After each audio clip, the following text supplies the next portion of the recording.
dal leen ak jàmm mbokku internetu info Actubuzz comme ni ñu ko gisee ci image yi mu mel ni Pikine fële tey daal tàng na jër ci jaamarloo yi nga xamante ni am na ci diggante lii di takk der ak jeunesse bi comme ni nga xamante ni leen ko gisee noonu ci image yi station Total bi nga xamante ni xale yi dal di nañ koy taal ba mu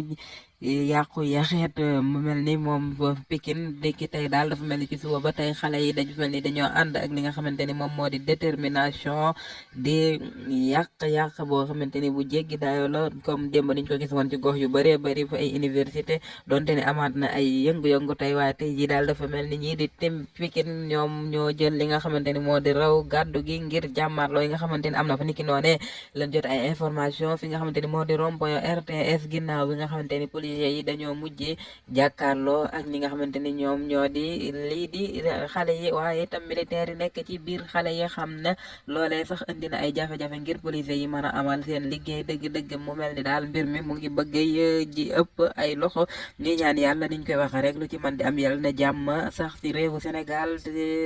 ngir